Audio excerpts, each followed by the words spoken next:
വളരെ സന്തോഷം നിറഞ്ഞ ഒരു സുദിനമാണ് ഇന്നത്തെ ഈ സായാഹ്നം. ജോർജ് കുര്യൻ ജി കഴിഞ്ഞ 45-ലധികം വർഷമായി ഭാരതീയ ജനതാ പാർട്ടിയുടെ ഒരു ജീവാത്മാവും പരമാത്മാവുമായിട്ടുള്ള ഒരു സാധാരണ പ്രവർത്തകനാണ്. 45 വർഷം മുമ്പ് കാണക്കാരിയിലെ ഒരു കത്തോലിക്കൻ ഭാരതീയ ജനതാ പാർട്ടിയിൽ ചേർന്ന് പ്രവർത്തിക്കുന്നു എന്ന് പറഞ്ഞാൽ പലർക്കും അത്ഭുതം ഉണ്ടാക്കുന്ന ഒരു കാര്യമായിരുന്നു.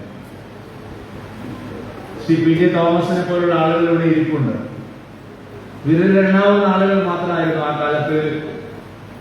ഇന്നത്തെ ഭാരതീയ ജനതാ പാർട്ടിയെ പോലെയല്ല, അന്ന് എന്തെല്ലാം ആരോപണങ്ങളായിരുന്നു പാർട്ടിക്കെതിരെ ഉണ്ടായിരുന്നത്. ഇത് കേവലം സവർണ ഹിന്ദുക്കളുടെ ഒരു പാർട്ടി മാത്രമാണ്, ബ്രാഹ്മണ മേധാവിത്വമാണ് ഇതിനെ നയിക്കുന്നത് തുടങ്ങിയ അനേകം വിശേഷണങ്ങൾ, മോശം വിശേഷണങ്ങൾ കൽപ്പിച്ചിരുന്ന ഒരു പാർട്ടിയിൽ ആ പാർട്ടിയുടെ ആശയങ്ങൾ ശരിയായി മനസ്സിലാക്കി ഇതാണ് ഈ രാജ്യത്തിന് ഏറ്റവും ശരിയായ വഴി എന്ന് തെരഞ്ഞെടുക്കുകയായിരുന്നു ശ്രീ ജോർജ് കുര്യനെ പോലുള്ള അന്നത്തെ പ്രവർത്തകർ. ശ്രീ ജോർജ് കുര്യൻ കേന്ദ്രമന്ത്രിയാവുമ്പോൾ പൊളിറ്റിക്കൽ പണ്ഡിറ്റുകളും മാധ്യമ സിംഹങ്ങളും എല്ലാം അന്തം വിട്ട് മുകളിൽ നോക്കുകയായിരുന്നു. ജോർജ് കുര്യൻ കേന്ദ്രമന്ത്രിയായി. അത് സാധിക്കുന്ന ഒരേ ഒരു പാർട്ടി ഭാരതീയ ജനതാ പാർട്ടി മാത്രമാണ്. ജോർജ് കുര്യനെ പോലുള്ള ഒരു സാധാരണ പ്രവർത്തകന്, ഏറ്റവും താഴെത്തട്ടിൽ മുതൽ പ്രവർത്തിച്ചു വന്ന ഒരു സാധാരണ പ്രവർത്തകന് നരേന്ദ്രമോദിയോടൊപ്പം കേന്ദ്ര ക്യാബിനറ്റിൽ ഇരിക്കാൻ കഴിയുന്നു എന്നുള്ളത് ഭാരതീയ ജനതാ പാർട്ടിയിൽ മാത്രം നടക്കുന്ന ഒരു കാര്യമാണ്. രാജസ്ഥാനിലും മധ്യപ്രദേശിലും കഴിഞ്ഞ നിയമസഭാ തെരഞ്ഞെടുപ്പ് കഴിഞ്ഞപ്പോൾ നമ്മുടെ പൊളിറ്റിക്കൽ പണ്ഡിറ്റ്സ്, നിരീക്ഷകന്മാർ, മാധ്യമ സുഹൃത്തുക്കളെല്ലാം എന്തെല്ലാം പേരുകളാണ് പറഞ്ഞത്. രാജസ്ഥാൻ മുഖ്യമന്ത്രി പാർലമെന്ററി പാർട്ടി യോഗത്തിന് എത്തിയിട്ട് ഏറ്റവും പുറകിലത്തെ ബെഞ്ചിലാണ് ഇരുന്നത്. ഏറ്റവും പുറകിലത്തെ ബെഞ്ചിൽ അദ്ദേഹം മുഖ്യമന്ത്രി പദവിയുടെ ഒരു തരത്തിലും അദ്ദേഹത്തിന്റെ പേരുണ്ടായിരുന്നില്ല. ഒരാളും അദ്ദേഹത്തിന്റെ പേര് പറഞ്ഞിട്ടില്ല. പക്ഷേ ഭാരതീയ ജനതാ പാർട്ടി, ശ്രീമാൻ നരേന്ദ്രമോദിജി, ശ്രീ അമിത്ഷാ, JP നഡ്ഡ അടങ്ങുന്ന നേതൃത്വം ആ ഒരു സാധാരണ പ്രവർത്തകനെയാണ് മുഖ്യമന്ത്രിയായിട്ട് തെരഞ്ഞെടുത്തത്. പ്രധാനമന്ത്രി ശ്രീ നരേന്ദ്രമോദിജി കേരളത്തിൽ നിന്ന് തെരഞ്ഞെടുക്കപ്പെട്ട ശ്രീ സുരേഷ് ഗോപിയോടൊപ്പം ഒരു മന്ത്രി കൂടി വേണമെന്നുള്ള ആഗ്രഹം പ്രകടിപ്പിക്കുകയും അത് കേന്ദ്രത്തിലെ ഭാരതീയ ജനതാ പാർട്ടി നേതൃത്വവുമായിട്ട് ആശയവിനിമയം നടത്തുകയും അതുമായി ബന്ധപ്പെട്ട ചർച്ചകളിലേക്ക് പോവുകയും ചെയ്തപ്പോൾ മറ്റൊരു പേരിനെ കുറിച്ചും ചിന്തിക്കാനില്ലായിരുന്നു ഭാരതീയ ജനതാ പാർട്ടിയുടെ നേതൃത്വത്തിന്. ഒരേ ഒരു പേരിലേക്കാണ് നടത്തിയത്. ഈ തെരഞ്ഞെടുപ്പ് വലിയ സന്ദേശങ്ങൾ കേരളത്തിൽ നൽകുന്ന ഒരു തെരഞ്ഞെടുപ്പാണ്. എതിരാളികൾ എന്തെല്ലാം വിമർശനങ്ങളും ആക്ഷേപങ്ങളും ചൊരിഞ്ഞാലും കഴിഞ്ഞ ലോക്സഭാ തെരഞ്ഞെടുപ്പിന്റെ പരിണാമം കേരളത്തിൽ അടുത്ത ഒരു 50 വർഷത്തേക്കെങ്കിലും മിനിമം ഉണ്ടാവാൻ പോകുന്ന വലിയ ചരിത്രങ്ങളിലേക്കുള്ള ഒരു സൂചന നൽകുന്ന ഒരു തെരഞ്ഞെടുപ്പാണ്. പാർലമെന്റിലേക്ക് ഒരു സീറ്റ് കിട്ടി MP ആയി ജയിച്ചു എന്നത് മാത്രമല്ല, പ്രബലമായ 2 മുന്നണികളോട് ഏറ്റുമുട്ടി ഇവിടുത്തെ എല്ലാ മാധ്യമ പ്രവർത്തകരുടെയും പ്രചാരണങ്ങളെ അതിജീവിച്ചുകൊണ്ട് ഭാരതീയ ജനതാ പാർട്ടിയും ദേശീയ ജനാധിപത്യ സഖ്യവും 20% വോട്ട് കേരളത്തിൽ സമാഹരിച്ചിരിക്കുന്നു എന്നുള്ളത് ഏറ്റവും വലിയ ഒരു മാറ്റത്തിന്റെ തുടക്കമാണെന്നുള്ള കാര്യത്തിൽ സംശയം. ഇത്തവണത്തിന്റെ തെരഞ്ഞെടുപ്പിന്റെ ഫലം നിങ്ങൾ നോക്കിയാൽ കേരളത്തിലെ പ്രമുഖരായിട്ടുള്ള എല്ലാ പാർട്ടികളിലും പെട്ട രാഷ്ട്രീയ നേതാക്കന്മാരുടെ വീടുകൾ സ്ഥിതി ചെയ്യുന്ന, അവരുടെ കുടുംബങ്ങൾ സ്ഥിതി ചെയ്യുന്ന ബൂത്തുകൾ നിങ്ങൾ പരിശോധിക്കണം. ഇവിടെ പല മാധ്യമങ്ങളും അത് എഴുതിയിട്ടില്ല. മുഖ്യമന്ത്രി ശ്രീ പിണറായി വിജയന്റെ ബൂത്തിൽ ഭാരതീയ ജനതാ പാർട്ടിക്ക് കഴിഞ്ഞ തെരഞ്ഞെടുപ്പിനെ കിട്ടിയതിനേക്കാൾ കൂടുതൽ 2 ഇരട്ടി വോട്ടിന്റെ വർധനമാണ് ഉണ്ടായത്. ഉണ്ടായിരിക്കുന്നത്. കേരളത്തിന്റെ മുൻ മുഖ്യമന്ത്രിയായിരുന്ന ശ്രീ VS അച്യുതാനന്ദൻ ജീവിക്കുന്ന പ്രദേശത്ത് ഭാരതീയ ജനതാ പാർട്ടിയാണ്, ദേശീയ ജനാധിപത്യ സഖ്യമാണ് ഏറ്റവും മുന്നിൽ നിൽക്കുന്നത്.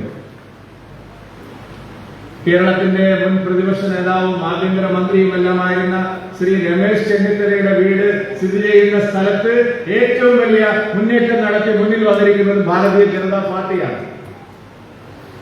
ശ്രീ കെ മുരളീധരൻ ജീവിക്കുന്ന സ്ഥലത്ത് ഏറ്റവും വലിയ ഭൂരിപക്ഷത്തോടെ മുമ്പിൽ വന്നിരിക്കുന്നത് ഭാരതീയ ജനതാ പാർട്ടിയാണ്. ഇടതു മുന്നണിയിലെയും വലതു മുന്നണിയിലെയും പ്രധാനപ്പെട്ട നേതാക്കന്മാരെല്ലാം താമസിക്കുന്നിടത്ത് ഇത്തവണ ഭാരതീയ ജനതാ പാർട്ടിയും ദേശീയ ജനാധിപത്യ സഖ്യവുമാണ് ഒന്നാം സ്ഥാനത്ത് വന്നിരിക്കുന്നത്. കഴിഞ്ഞ ലോക്സഭാ തെരഞ്ഞെടുപ്പിൽ UDF-ന്റെയും LDF-ന്റെയും പ്രതിനിധികളായി ലോക്സഭയിലേക്ക് മത്സരിച്ച ഒട്ടുമിക്ക സ്ഥാനാർത്ഥികളുടെ വാർഡുകളിൽ ബൂത്തുകളിലും ഒട്ടുമിക്ക 90% LDF UDF സ്ഥാനാർത്ഥികളുടെ ബൂത്തുകളിൽ BJP ഒന്നാം സ്ഥാനത്ത് വന്നിരിക്കുന്നത്. ദേശീയ ജനാധിപത്യ സഖ്യമാണ് ഒന്നാം സ്ഥാനത്ത് വന്നിരിക്കുന്നത്. കേരളത്തിന്റെ രാഷ്ട്രീയ സാമൂഹ്യ ചരിത്രത്തിൽ ഇടം നേടിയ പ്രധാനപ്പെട്ട സ്ഥലങ്ങളിലെല്ലാം, ഞാൻ എല്ലാ പേരുകളും പറയുന്നത്, സാമൂഹ്യ നവോത്ഥാനം, സ്വാതന്ത്ര്യ സമരം, വലിയ വലിയ ഐതിഹാസികമായ പോരാട്ടം നടന്ന മണ്ണുകളിലെല്ലാം ഈ കോട്ടയത്ത് നിങ്ങൾ നോക്കിയാൽ ചരിത്ര പ്രസിദ്ധമായ വൈക്കം സത്യാഗ്രഹം നടന്ന ബൂത്തിൽ വമ്പിച്ച ഭൂരിപക്ഷത്തോടുകൂടി, കഴിഞ്ഞ തവണ കിട്ടിയതിനേക്കാളും വലിയ ഭൂരിപക്ഷത്തോടുകൂടി മുന്നോട്ട് പോയിരിക്കുന്നത് ഭാരതീയ ജനതാ പാർട്ടിയാണ്, ദേശീയ ജനാധിപത്യ സഖ്യമാണ്. കേരളത്തിലെ എല്ലാ തീർത്ഥ സ്ഥലങ്ങളിലും, അത് പത്മനാഭസ്വാമി ക്ഷേത്രം മുതൽ മധൂർ മദനേശ്വര ക്ഷേത്രം വരെയുള്ള പ്രമുഖ ഹൈന്ദവ ക്രൈസ്തവ ദേവാലയങ്ങൾ സ്ഥിതി ചെയ്യുന്ന ഗ്രാമങ്ങളിലെല്ലാം നിങ്ങൾ കണക്കുകൾ നോക്കിയാൽ ഇത്തവണ മുന്നിലോടിയിരിക്കുന്നത് ഭാരതീയ ജനതാ പാർട്ടിയാണ്, ദേശീയ ജനാധിപത്യ സഖ്യമാണ്. ഒരു രാഷ്ട്രീയ മാറ്റം കേരളത്തിലെ ജനങ്ങൾ ആഗ്രഹിക്കുന്നു. ഒരു രാഷ്ട്രീയ മാറ്റത്തിന് കേരളത്തിന്റെ മണ്ണ് പാകപ്പെട്ട് കഴിഞ്ഞിരിക്കുകയാണ്.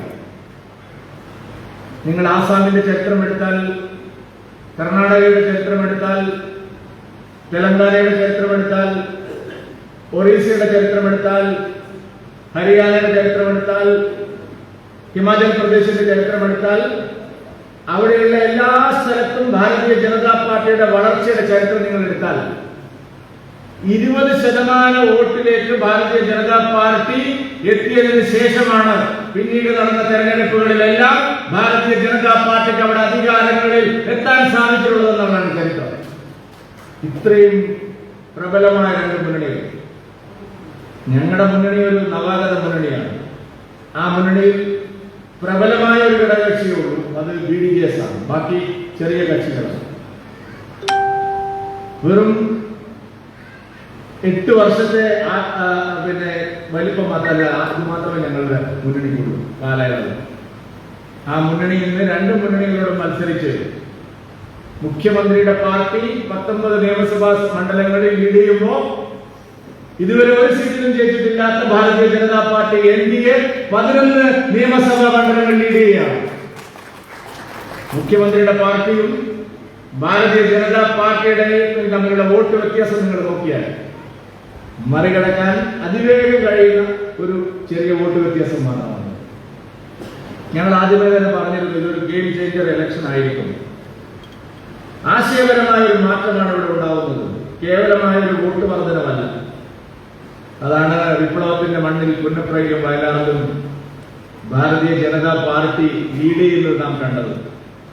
ഹരിപ്പാട് രമേശ് ചെന്നിത്തലയും ശോഭാ സുരേന്ദ്രനും തമ്മിലുള്ള ലീഡ് വ്യത്യാസം കേവലം ആയിരങ്ങൾ മാത്രമാണ്, 100-200 വോട്ടിന്റെ വ്യത്യാസം മാത്രമാണ്. ഇഷ്ടംപോലെ മണ്ഡലങ്ങൾ, ഞാനിതെല്ലാം വിശദീകരിച്ച് ഈ സന്ദർഭത്തിൽ പറയാനുള്ള സമയമല്ല. ഒരു രാഷ്ട്രീയ മാറ്റത്തിന് കേരളം തുടക്കം കുറിച്ചിരിക്കുകയാണ്. അത് വികസനത്തിൽ അധിഷ്ഠിതമായിട്ടുള്ള ഒരു കേരളത്തിന് വേണ്ടിയുള്ളതാണ്.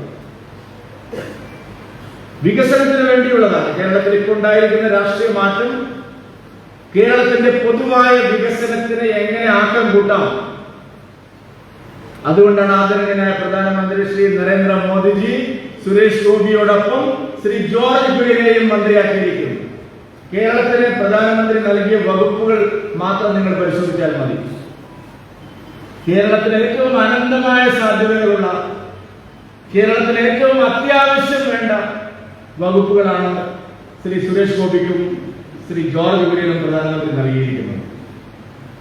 ഇത്രയും തീരദേശമുള്ള മറ്റൊരു സ്റ്റേറ്റും ഇന്ത്യയിലില്ല. ഇത്രയും പ്രകൃതി കനിഞ്ഞ് അനുഗ്രഹിച്ച മറ്റൊരു സംസ്ഥാനവും ഇന്ത്യയിലില്ല. ദൈവത്തിന്റെ സ്വന്തം നാട്. ടൂറിസം നമുക്ക് തന്നിരിക്കുകയാണ്, ഫിഷറീസ് നമുക്ക് തന്നിരിക്കുകയാണ്. അനുബന്ധമായി ഈ എല്ലാ വകുപ്പുകളും കേരളത്തിന് അനന്തമായ സാധ്യതകളുള്ളതാണ്. ഇനി കേരളത്തിലെ ജനങ്ങളാണ് തീരുമാനിക്കേണ്ടത്. കേരളത്തിലെ സാമൂഹിക, സാംസ്കാരിക, ആധ്യാത്മിക സംഘടനകളാണ് തീരുമാനിക്കേണ്ടത്. കേരളത്തിന്റെ വികസനത്തിന് പൊതുസമൂഹമാണ് തീരുമാനിക്കേണ്ടത്. ഈ രണ്ട് മന്ത്രിമാരെ ഉപയോഗിച്ച് അവരുടെ സേവനം പ്രയോജനപ്പെടുത്തി കേരളത്തിന് എങ്ങനെ മുന്നോട്ട് പോകാമെന്നുള്ളത്. അന്ധമായ BJP വിരോധവും അസ്പൃശ്യതയും കേരളത്തെ വികസനത്തിന്റെ കാര്യത്തിൽ എവിടെ കൊണ്ടെത്തിച്ചു എന്നുള്ളത് നമ്മുടെ മുമ്പിലുള്ള ജീവിക്കുന്ന ചിത്രമാണ്. കഴിഞ്ഞ 10 വർഷം കേരളത്തിൽ മിസ് ചെയ്തു. 2014 മുതൽ 24 വരെയുള്ള കാലയളവ് ഇവിടെ ഭരിക്കുന്നവരുടെയും പ്രതിപക്ഷത്തിന്റെയും തെറ്റായ സമീപനം കാരണം കേരളത്തിന്റെ വളർച്ചയ്ക്ക് വലിയ തടസ്സം സൃഷ്ടിച്ചു. 3ാം വട്ടമെങ്കിലും അധികാരത്തിൽ വന്ന മോദി സർക്കാരിനോടൊപ്പം നിന്നുകൊണ്ട് കേരളത്തിന് വികസനത്തിലേക്ക്, പുരോഗതിയിലേക്ക് എത്താൻ സാധിക്കണം. അതിനുള്ള ഒന്നാന്തരം അവസരമാണ് പ്രിയങ്കരനായ ശ്രീ നരേന്ദ്രമോദിജി കേരളത്തിൽ നൽകിയിട്ടുണ്ട്. BJPക്ക് ഒരു സീറ്റും കിട്ടാത്തപ്പോഴും BJP സർക്കാരുകൾ കേന്ദ്രത്തിൽ മന്ത്രിമാരെ തന്നിട്ടുണ്ട്. സർവാദരണീയനായ ശ്രീ ഒ രാജഗോപാലിനും ശ്രീ അൽഫോൺസ് കണ്ണന്താനവും ശ്രീ വി മുരളീധരനും ശ്രീ രാജീവ് ചന്ദ്രശേഖരനുമെല്ലാം കേരളത്തിൽ BJP ജയിക്കാതെ തന്നെ മന്ത്രിമാരായിട്ടുള്ളവരാണ്. കഠിനമായ പരിശ്രമങ്ങളാണ് അവർ കേരളത്തിന് വേണ്ടി നടത്തിയത്. ശ്രീ ഒ രാജഗോപാൽ റെയിൽവേ മന്ത്രിയായിരുന്നപ്പോഴാണ് കേരളത്തിന് ഇന്ന് കാണുന്ന റെയിൽവേ വികസനത്തിന്റെ എല്ലാ അടിത്തറയും പാകിയത് ശ്രീ ഒ രാജഗോപാൽ. ശ്രീ വി മുരളീധരനും രാജീവ് ചന്ദ്രശേഖരും ശ്രീ അൽഫോൺസ് കണ്ണന്താനവും അവരവരുടെ വകുപ്പുകളിൽ മികച്ച മന്ത്രിമാരായിട്ടാണ് അവർ പ്രവർത്തിച്ചത്. പക്ഷേ കേരളത്തിലെ മാറി മാറി വരുന്ന സർക്കാരുകൾ,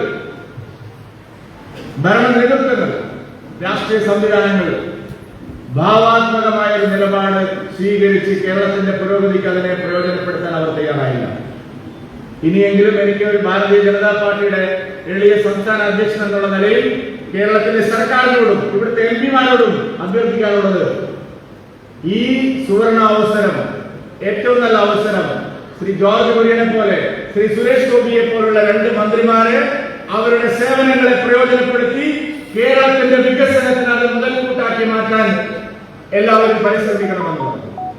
രാഷ്ട്രീയ പാർട്ടികളും ഭരണാധികാരികളും മാത്രമല്ല, സാമൂഹ്യ, സാംസ്കാരിക, വിദ്യാഭ്യാസ മേഖലകളിൽ സർക്കാരിനേക്കാൾ കൂടുതൽ പരിശ്രമിച്ച് നേട്ടങ്ങൾ ഉണ്ടാക്കിയ ചരിത്രം നമ്മുടെ കേരളത്തിൽ മറ്റ് സംഘടനകൾ, വിദ്യാഭ്യാസ രംഗത്തും ആരോഗ്യ രംഗത്തുമെല്ലാം കേരളത്തിലെ ക്രൈസ്തവ സഭകൾ നൽകിയിട്ടുള്ള സംഭാവനകൾ ഒരുപക്ഷെ ഇന്ന് പല ലോകരാജ്യങ്ങളുടെയും അടുത്തേക്ക് വിദ്യാഭ്യാസ മേഖലയിലും ആരോഗ്യ മേഖലയിലും ഒക്കെ നമുക്ക് മുന്നോട്ട് പോകാൻ അവർ നൽകിയിട്ടുള്ള സംഭാവനകൾ ചരിത്രം രേഖപ്പെടുത്തിയിട്ടുള്ളതാണ്. കഴിഞ്ഞ ദിവസം ഭാഗ്യവശാൽ 2 പ്രബലമായിട്ടുള്ള ക്രൈസ്തവ സഭകൾ ശരിയായൊരു നിരീക്ഷണം നടത്തുകയുണ്ടായി. മണിപ്പൂരിലേത് ഒരു വർഗീയ കലാപമായിരുന്നില്ല, 2 ഗോത്രങ്ങൾ തമ്മിലുള്ള ഒരു കലാപമായിരുന്നു. അവിടെ 2 മതത്തിൽപ്പെട്ടവരും മരിച്ചിട്ടുണ്ട്. ഞാൻ അതിനെ സർവാത്മന സ്വാഗതം ചെയ്യുന്നു. അങ്ങനെയുള്ള ഒരു നിലപാട് കേരളത്തിലെ പ്രധാനപ്പെട്ട 2 ക്രൈസ്തവ സഭകൾ സ്വീകരിച്ചതിനെതിരെ തുടക്കം മുതലേ ഞങ്ങൾ പറഞ്ഞിരുന്നു. 700-800 വർഷത്തെ ചരിത്രമുണ്ട് ഇത്തരത്തിലുള്ള ഭീകരമായിട്ടുള്ള ഗോത്രവർഗ കലാപങ്ങളുടെ. അതിന്റെ പേരിൽ നടന്ന മരണങ്ങളുടെയൊക്കെ ചരിത്രം ആ വടക്കുകിഴക്കൻ സംസ്ഥാനത്ത് നീചമായ നിലയിലാണ് കോൺഗ്രസും CPM-ഉം മാധ്യമങ്ങളും മണിപ്പൂർ കലാപത്തെ കേരളത്തിൽ അവതരിപ്പിച്ചത്. ഈ സത്യം 2 മാസം മുമ്പ് അവർ തുറന്നു പറഞ്ഞിരുന്നെങ്കിൽ പ്രിയപ്പെട്ടവരെ, ഇതിനേക്കാൾ കൂടുതൽ MP-മാർ കേരളത്തിൽ ഭാരതീയ ജനതാ പാർട്ടിക്ക് ഉണ്ടാകുമായിരുന്നു എന്നുള്ളതാണ് എന്റെ ഒരു നിരീക്ഷണം. എപ്പോഴും അങ്ങനെയാണ്. പ്രസിദ്ധമായ ഒരു ചൊല്ലുണ്ട്, സത്യം ചെരിപ്പിടാൻ തുടങ്ങുമ്പോഴേക്കും നുണ ലോകം ചുറ്റി തിരിച്ചു വന്നിരിക്കുമെന്നത്. അതുകൊണ്ട് ജാതിയുടെയും മതത്തിന്റെയും പേരിലുള്ള രാഷ്ട്രീയം ഭാരതീയ ജനതാ പാർട്ടിയെ ഒറ്റപ്പെടുത്താൻ നടത്തിയ ശ്രമങ്ങൾ വികസനം എന്താണെന്ന് ഓരോ പൗരനും നേരിട്ട് കാണിച്ചു കൊടുത്ത ശ്രീ നരേന്ദ്രമോദിയോടും അദ്ദേഹത്തിന്റെ സർക്കാരിനോടും പ്രതിപക്ഷങ്ങളും ചില മാധ്യമങ്ങളും സ്വീകരിച്ച നിലപാട് അക്ഷരാർത്ഥത്തിൽ നമ്മുടെ കേരളത്തിന്റെ വികസനത്തെയാണ് ബാധിച്ചിട്ടുള്ളത് എന്നുള്ളതാണ് പച്ചയായ സത്യം. സമയം വൈകിട്ടില്ല. എല്ലാവർക്കും ഒരുമിച്ച് പോകാനുള്ള വഴിയാണ് തുറന്നു കിട്ടിയിരിക്കുന്നത്. കേരളത്തിലെ എല്ലാ മനുഷ്യരും നാടിന്റെ വികസനത്തിന് വേണ്ടി ഇപ്പൊ ലോക കേരള സഭയൊക്കെ നടന്നുകൊണ്ടിരിക്കുകയാണ്. 4 കഴിഞ്ഞു. നമ്മുടെ ചെറുപ്പക്കാർ ബ്രെയിൻ ട്രെയിനുകളെല്ലാം പോവുകയാണ് വിദേശ രാജ്യങ്ങളിൽ. ഉന്നത വിദ്യാഭ്യാസത്തിനും തൊഴിലിനും അന്യ സംസ്ഥാനങ്ങളെയും അന്യ രാജ്യങ്ങളെയും ആശ്രയിക്കേണ്ട ഒരു നാടായി മാറി കേരളം. 100% സാക്ഷരതയൊക്കെ നാം അവകാശപ്പെടുന്നുണ്ടെങ്കിലും ഇന്ന് ലോകത്ത് എവിടെയും ഒരു വിദ്യാർത്ഥി പോലും ഒരു ഗവേഷണത്തിനെങ്കിലും നമ്മുടെ സർവകലാശാലകളെ ആശ്രയിക്കുന്നില്ല. അത്ര വലിയ നിലവാര തകർച്ചയാണ്. ഇന്ന് മഹാരാജാസ് കോളേജ് ഉൾപ്പെടെയുള്ള റെഗുലർ കോളേജുകളിൽ പോലും കേവലം ഡിഗ്രി ക്ലാസുകളിൽ പോലും കുട്ടികളില്ല. സമ്പൂർണമായിട്ടുള്ള തകർച്ചയാണ് ഉണ്ടായിരിക്കുന്നത്. ആരോഗ്യരംഗത്ത് നാം നേടിയ നേട്ടങ്ങളെല്ലാം പുറകോട്ട് പോവുകയാണ്. നാം നിർമ്മാർജ്ജനം ചെയ്ത പല മഹാമാരികളും 10 മടങ്ങ് ശക്തിയോടെ തിരിച്ചു വരികയാണ്. സംരംഭകത്വം ഇന്ത്യയിൽ എല്ലായിടത്തും വികസിക്കുമ്പോൾ കേരളത്തിൽ മാത്രം ഒരു ചെറുപ്പക്കാരനും സംരംഭകത്വം വർദ്ധിപ്പിക്കാൻ കഴിയുന്നില്ല. കുവൈറ്റിൽ മരണമടഞ്ഞ 24 മലയാളികളുടെ കണ്ണീരിന്റെ കഥ ആ കുടുംബത്തിന് നാം കണ്ടു. കോടാനുകോടി രൂപയുടെ സമ്പാദ്യം വിദേശത്ത് പോയി ഉണ്ടാക്കുന്ന പ്രവാസി മലയാളി അതിലൊരു ചില്ലിക്കാശ് പോലും കേരളത്തിൽ നിക്ഷേപം ഇറക്കി ഇവിടെ ഒരു സംരംഭം ആരംഭിക്കാമെന്ന് മനസ്സുകൊണ്ട് ആഗ്രഹിക്കുന്നില്ല. എല്ലാ തലത്തിലും നമ്മൾ ഒരു പരാശ്രയ സംസ്ഥാനമായി മാറിയിരിക്കുകയാണ്. ഉപ്പ് തൊട്ട് കർപ്പൂരം വരെയുള്ള എല്ലാ സാധനങ്ങളും എല്ലാ കാര്യത്തിലും അന്യ സംസ്ഥാനങ്ങളെ ആശ്രയിക്കുന്ന ഒരു സമ്പൂർണ്ണ പരാശ്രയ സംസ്ഥാനമായി കേരളം മാറിയിരിക്കുകയാണ്. അതിന് കാരണം ഈ പ്രത്യയശാസ്ത്ര ദാർഢ്യമാണ്. ഇത് കേരളമാണ്. ഇവിടെ BJPക്ക് ബാലികര മലയാണ് എന്നുള്ള ഈ പ്രത്യയശാസ്ത്ര ദാർഢ്യമാണ്.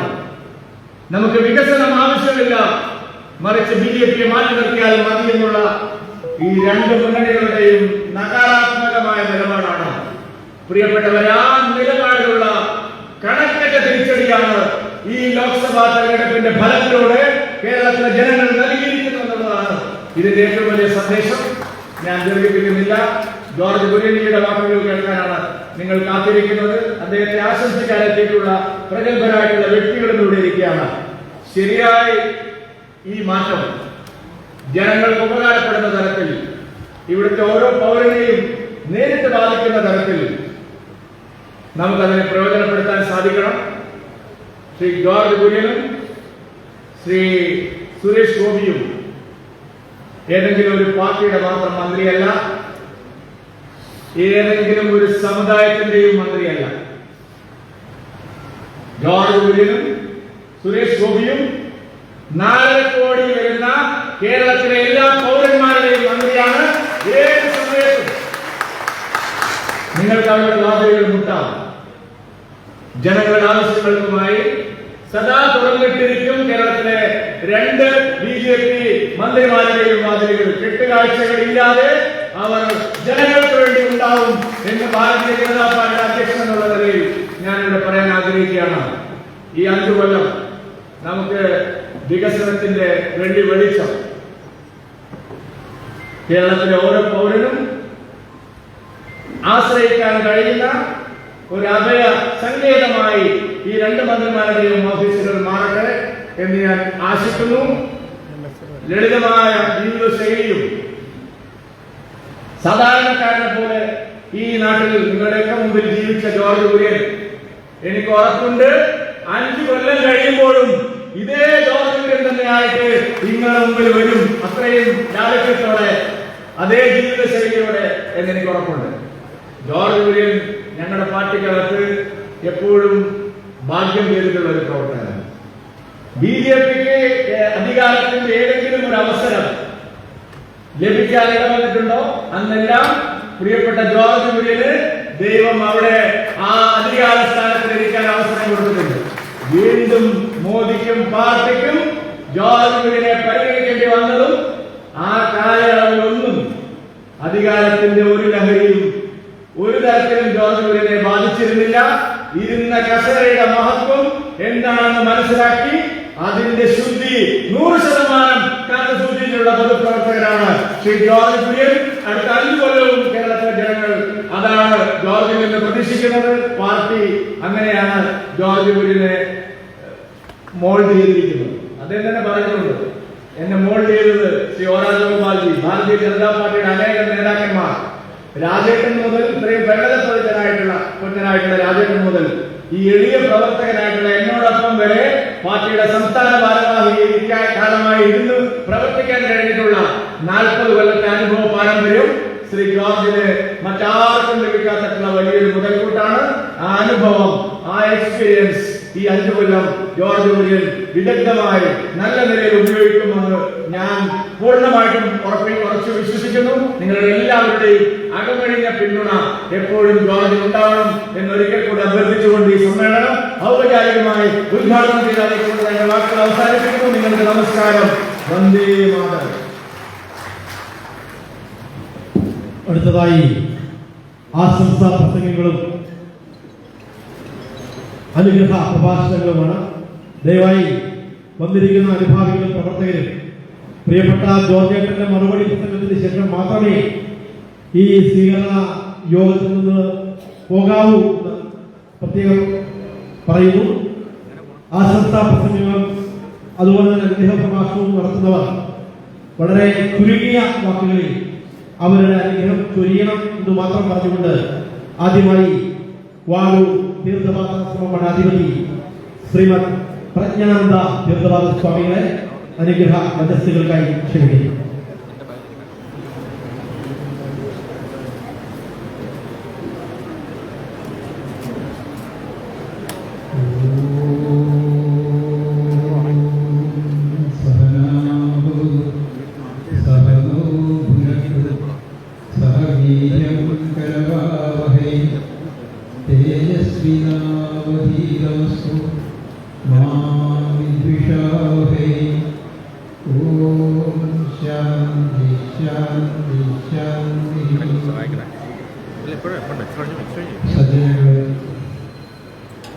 നമ്മൾ വളരെ സന്തോഷത്തോടുകൂടി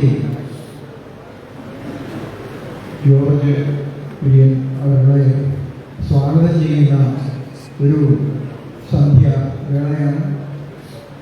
കേരളത്തിൻ്റെ നല്ല ലോകത്തിൻ്റെ തന്നെ പ്രതീക്ഷയായി നമ്മളുടെ ആവശ്യങ്ങളെല്ലാം നിറവേറ്റാൻ സദാ സന്നദ്ധനായി ഏറ്റവും താഴെത്തട്ടിലുള്ള ആളുകളോട് നിരന്തരം സമ്പർക്കം ചെയ്ത് അവരുടെയൊക്കെ ആവശ്യങ്ങൾ നിറവേറ്റിക്കൊണ്ടിരുന്ന അദ്ദേഹത്തെ സഹമന്ത്രിയാക്കിയാൽ അത് പാർട്ടിക്കും രാജ്യത്തിനും ഒരു മുതൽക്കൂട്ടായിരിക്കുമെന്ന് കണ്ട മോദിജി അദ്ദേഹത്തെ സഹമന്ത്രിയാക്കി. ഫിഷറീസ് വകുപ്പിൻ്റെയും അതുപോലെ പശുപാലനം, കൃഷി, ഇതൊക്കെ സാധാരണക്കാർക്ക് അത്യാവശ്യമായ കാര്യങ്ങളുമാണ്. നമ്മളുടെ സംസ്ഥാനത്ത് സുരേഷ് ഗോപിയും അതുപോലെ ജോർജ് കുര്യൻ അവர்களுം സഹമന്ത്രിമാരായി ചുമതലയേറ്റത് പാർട്ടിയുടെ വികസനത്തിനും ജനങ്ങളിൽ ആ വികസനം എത്താനും കാരണമാകും. നമ്മളുടെ നാട്ടിലെ തൊഴിലില്ലായ്മ, വ്യവസായ മുരടിപ്പെന്നല്ല, വ്യവസായം തന്നെയില്ല. തൊഴിലന്വേഷിച്ച് കുവൈറ്റിൽ പോയ ആളുകൾ തീക്ക് ഇടയിൽപ്പെട്ട് മരണം വരിച്ചു. അവരുടെ ശവസംസ്കാരങ്ങളൊക്കെ നടന്നുകൊണ്ടിരിക്കുന്നവരും മുതലക്കണ്ണീർ ഒഴിക്കുന്ന പാർട്ടികളാണ് ഇവിടെ ഉള്ളത് എന്ന് എല്ലാവർക്കും അറിയാം. ഇതിനെ എങ്ങനെ മുതലെടുക്കാൻ സാധിക്കുമെന്ന് ആലോചിച്ചുകൊണ്ടിരിക്കുന്ന ജനങ്ങളാണ്. വാസ്തവത്തിൽ നമ്മളുടെ ആവശ്യങ്ങൾ എന്താണ് എന്ന് തിരിച്ചറിഞ്ഞ് അതിനെ പൂർത്തീകരിക്കാൻ സമർത്ഥരായ ജനനേതാക്കൾ ഉണ്ടാവണം. നമ്മളുടെ ഉദ്ഘാടകൻ പറഞ്ഞതുപോലെ നമ്മളുടെ പാർട്ടി ജനക്ഷേമം മാത്രമാണ് ആഗ്രഹിക്കുന്നത്. ഒരു ജാതി, വർണ്ണ, വർഗ, ലിംഗഭേദാദികളൊന്നും തന്നെ അംഗീകരിക്കുന്നില്ല. ഭാരതീയമായ ഹൈന്ദവ ധർമ്മം ജനധർമ്മമാണ്. എല്ലാ ജനങ്ങൾക്കും മാനവധർമ്മമാണ് എന്ന് മാത്രമല്ല, സർവ്വജീവികൾക്കും ജീവിക്കുവാനുള്ള അവകാശമുണ്ട്. അവർക്കതിനുള്ള അവസരം നിഷേധിക്കാൻ പാടില്ല. അങ്ങനെ ഉള്ള ആ പാർട്ടിയുടെ അമരക്കാരനായി ഇവിടെ നമ്മളുടെ കോട്ടയത്തിൻ്റെ തന്നെ സന്തതിയായ ശ്രീ ജോർജ് കുര്യൻ അവർക്ക് ഈ സ്ഥാനം ലഭിക്കിയത് ജനങ്ങളെ സേവിക്കുവാനുള്ള ഒരു സുവർണ അവസരമാണ്. ഇതോടൊപ്പം ഒരു കാര്യം കൂടി ഞാൻ പറയാൻ ആഗ്രഹിക്കുന്നു. കോട്ടയം വഴി കൊച്ചുവേളിയിൽ നിന്ന് ഡെറാഡൂണിലേക്ക് പോയിക്കൊണ്ടിരുന്ന ട്രെയിന് ഇപ്പോഴത് സമയം ലാഭിക്കാൻ വേണ്ടിയായിരിക്കാം ആഴ്ചയിൽ ഒരു പ്രാവശ്യം മാത്രമേ ഉള്ളൂ. അത് ആലപ്പുഴ വഴി ആക്കിയിരിക്കുന്നു. ഇവിടെ കോട്ടയത്തിൽ കയറുന്ന ഒരാൾക്ക് ഇപ്പോൾ എറണാകുളം സൗത്തിൽ ചെന്നെങ്കിൽ മാത്രമേ ആ ട്രെയിൻ കയറാൻ സാധിക്കുകയുള്ളൂ. ഒന്നുകിൽ ആ ട്രെയിൻ കോട്ടയം വഴിയാക്കുക, അല്ലെങ്കിൽ ആഴ്ചയിൽ ഒന്ന് മാത്രമേ ഉള്ളൂ. ആഴ്ചയിൽ ഒരു ട്രെയിൻ കൂടെ ആരംഭിച്ച് അത് കോട്ടയം വഴി കൂടെ ആരംഭിച്ചാൽ വളരെ നന്നായിരിക്കുമെന്ന് ഞാൻ ആഗ്രഹിക്കുന്നു. കോട്ടയത്തിൻ്റെ ഒരു ആവശ്യമാണ്, അത് ചെവിക്കൊള്ളും എന്ന് ഞാൻ വിചാരിക്കുന്നു. നേരത്തെ മോദി ഗവൺമെൻറ് വരുന്നതിന് മുമ്പ് ട്രെയിനുകളിൽ കയറിയാൽ ആ ട്രെയിനിലെങ്ങും ദുർഗന്ധം കൊണ്ട് ഇരിക്കാൻ സാധിക്കില്ലായിരുന്നു. ഇന്ന് ബയോ ടോയ്ലറ്റുകളുമൊക്കെ വന്നതോടുകൂടി എത്രയോ സുന്ദരമായിരിക്കുന്നു. അതുപോലെ വന്ദേ ഭാരത് പോലുള്ള ട്രെയിനുകൾ, അതുപോലെ അങ്കമാലിയിൽ നിന്ന് ശബരിമലയ്ക്കുള്ള ട്രെയിൻ സർവീസ്, കോട്ടയത്തിൽ നിന്ന് പോലും എരുമേലിക്ക് ട്രെയിൻ പ്രഖ്യാപിച്ചതാണ് രാജഗോപാൽജി. പക്ഷേ അതൊന്നും നടപ്പിലായിട്ടില്ല. ഭാരതത്തിൻ്റെ നമ്മുടെ ഹിന്ദുക്കളുടെ കേരളീയ ജനതയിലേക്ക് സ്വപ്ന സാക്ഷാത്കാരമാണ്. അത് ഈ നേതാക്കളിലൂടെ സഫലമാവട്ടെ എന്ന് പ്രാർത്ഥിച്ചുകൊണ്ട് അദ്ദേഹത്തിന് എല്ലാവിധ വിജയവും മംഗളവും ആശംസിച്ചുകൊണ്ട് ഞാൻ എൻ്റെ വാക്കുകൾ നിർത്തുന്നു. കുറിച്ചി അദ്വൈതാശ്രമ മഠാധിപതി ശ്രീമദ് വിശാലാനന്ദ സ്വാമികളെ അനുഗ്രഹ ഭാഷണത്തിനായി ക്ഷണിക്കുന്നു.